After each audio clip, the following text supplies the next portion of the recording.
تکبیر کے بعد میں سبحانہ پڑھنا، تکبیر کے بعد میں درود ابراہیمی پڑھنا، تکبیر کے بعد میں دعائے میت پڑھنا، یہ سنت مؤکدہ ہیں۔ اب ہم نے سبحانہ اگر یہ سا والا وجل ثناؤ کا والا اگر پڑھا تب بھی ہماری سنت ادا ہو جائے گی، اور اگر نماز والا بھی پڑھ لیا، نماز ہر حال میں پڑھنی ہے، نماز نہیں چھوڑنی ہے، اگر یہ یاد ہو تو یہ پڑھ دیں، ورنہ نماز والا ہی اگر پڑھ دیں گے تب بھی آپ کا کام ہو جائے گا۔ دوسرا، نماز میں کھڑے ہونے کے بعد میں دوسری تکبیر کے بعد میں اللہم صلی علی سیدنا، یہ سی والا جو درود ابراہیمی ہوتا ہے، اللہم صلی علی محمد وعلی آل محمد کما صلیت علی ابراہیم کما بارکت علی ابراہیم، یہ سا والا بھی پڑھ سکتے ہیں آپ۔ اور نہ تو وہ جو ہے درود ابراہیمی جو نماز جنازہ میں پڑھا جاتا ہے، وسلمتا وبارکتا ورحمتا وترحمتا علی ابراہیم وعلی آل ابراہیم انک حمید مجید، اگر جو نماز جنازہ میں پڑھا جاتا ہے وہ یاد ہو تو وہ آپ پڑھیں، اور اگر وہ یاد نہیں ہو تو نماز جنازہ نہیں چھوڑنی ہے، اس کی جگہ پر آپ درود ابراہیمی جو نماز میں پڑھتے ہیں، کما صلیتا اور کما بارکتا والا جو پڑھتے ہیں، یہ درود ابراہیمی، یہ دونوں آپ پڑھ لیں، آپ کی نماز جنازہ ہو جائے گی تب بھی، ٹھیک ہے۔ اب تیسرا آتا دعا میت، اللہم اغفر لحینا ومیتنا وشاہدنا وغائبنا وصغیرنا وکبیرنا وذکرنا وانثانا، اللہم من احییتہ منا فاحیہ علی الاسلام ومن توفیتہ منا فتوفہ علی الایمان، یہ تو اگر بڑی میت ہو تو یہ دعا پڑھی جائے گی، اور اگر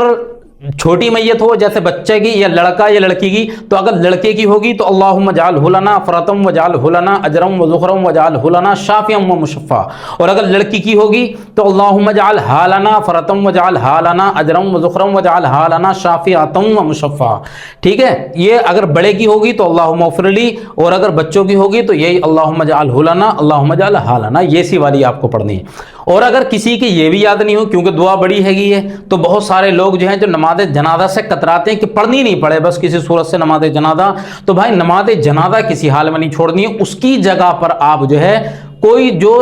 قرآن مقدس کے اندر دعائیں بتائی گئی ہیں ان میں سے کوئی دعا پڑھ لو، یا آپ ربنا آتنا فی الدنیا حسنۃ وفی الآخرۃ حسنۃ وقنا عذاب النار،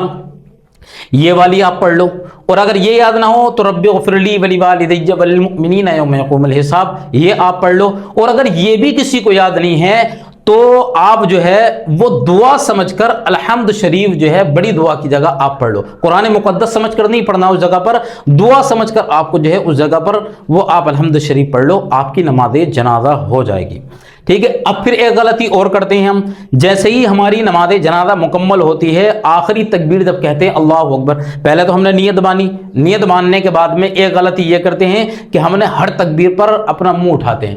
اللہ اکبر جاتی ہوئی اللہ اکبر منہ اٹھاتے، تو بھائی یہ منہ نہیں اٹھانا ہے، آپ بنا منہ اٹھائے جیسے آپ کی نیت بنی ہوئی ہے نیچے کو آپ دیکھتے رہیں، ٹھیک ہے۔ اس کے بعد میں جیسے اللہ اکبر کہا جائے بس منہ سے ادا کر لو، یہ نہیں کہ آپ اگر مڑی نہیں اٹھائیں گے تو آپ کی تکبیر نہیں مانی جائے گی، یہ غلط طریقہ ہے بالکل، آپ کو صرف مڑی اپنی نیچے کو رکھنی ہے، اللہ اکبر ہی جو ہے گا وہ زبان سے ادا کرنا ہے۔ اور آخر میں غلطی یہ کرتے ہیں کہ جیسے ہی ہماری نماز جنازہ مکمل ہوتی ہے تکبیر کہتے ہی ہم نے جب سلام پھیرتے ہیں السلام علیکم ورحمۃ اللہ تو ایک ہاتھ چھوڑ دیا، اور جب دوسری کہا السلام علیکم ورحمۃ اللہ تو دوسرا ہاتھ چھوڑ دیا، تو یہ بھی طریقہ غلط ہے۔ جیسے ہی ہم نے چوتھی تکبیر کہہ دی اللہ اکبر، اب ہمیں دونوں ہاتھ چھوڑ دینے ہیں، پھر السلام علیکم ورحمۃ اللہ، السلام علیکم ورحمۃ اللہ، اس حساب سے سلام پھیرنا ہے۔ تو ان چیزوں کو آپ دھیان رکھیں،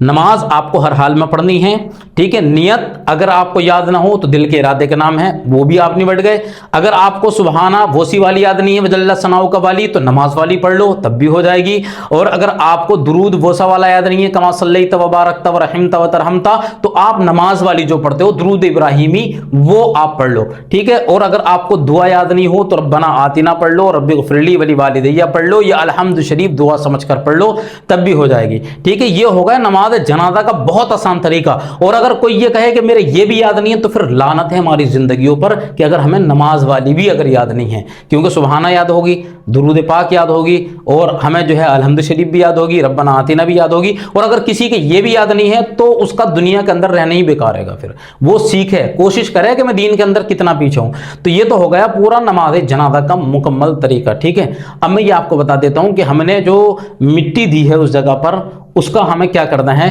اس جگہ پر اگر نل لگا ہوا ہے تو وہیں پر ہاتھ دھو، کیونکہ میت کی جو قبرستان کی مٹی ہے وہ پاک ہے، تو پاک مٹی اسی جگہ پر رہے تو زیادہ بہتر ہے۔ اور اگر کسی نے گھر آ کر پہ دھو لیا تو اس سے کوئی بھی حرج نہیں ہے، نہ اس کے گھر کے اندر کسی کی میت ہوگی، نہ اس کے اندر جو ہے منحوسیت آئے گی، نہ کاروبار ختم ہوگا، نہ گھر میں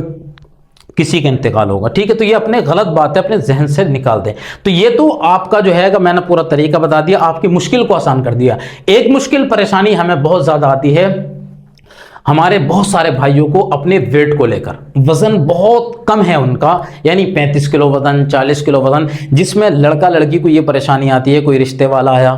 نہ پاس کر گیا، لڑکی کو کوئی دیکھنے آیا نہ پاس کر گیا، کیونکہ کم وزن والا 35-40 کلو بہت سوکھا دبلا ہو گیا، اس لیے ریجیکٹ کر جاتے ہیں کہ کم سے کم وزن جو ہے اگر درمیانی ہونا چاہیے 60-65 اتنا۔ تو اگر کسی کو وزن کی بہت زیادہ سمسیا آ رہی ہے، ایک بہت زبردست پاورفل نسخہ، یہ دونوں جو ہے وہ ڈبے آپ استعمال کر لیں، یہ 1 مہینے کا مکمل کورس ہے آپ کا، 1500-2000 کے بیچ میں آپ کو ملے گا، لیکن زبردست اتنا ہے یہ کہ آپ پہلے وزن کو تول لیں اپنے، اور اس کے بعد میں آپ 1 مہینہ دوائی استعمال کریں، 5 سے 10 کلو وزن آپ کا انشاءاللہ گارنٹی کے ساتھ میں آپ کو بڑھے گا، کیونکہ یہ میرا آزمایا ہوا خود کا بہت بڑا بھروسے مند نسخہ ہے۔ یہ کسی کو اگر یہ سمسیا آ رہی ہے وزن، کیونکہ کپڑے پہنتے ہیں کپڑے اچھے نہیں لگتے، کوئی ہمیں شادی میں جاتے ہیں تب ہم خود جو ہے وہ اپنے آپ کو ایک مطلب الگ سا سمجھتے ہیں کہ ہمارا وزن بہت کم ہے گا، تو اگر یہ سمسیا ہے تو آپ ضرور اس کو ایک مرتبہ استعمال کر لیں، خدمت کا آپ ضرور موقع دیں، انشاءاللہ زبردست آپ کو کامیابی ملے گی۔ پہلے وزن تول لیں، پھر دوائی استعمال کر لیں، انشاءاللہ آپ کو رزلٹ آنا ہی آنا ہے۔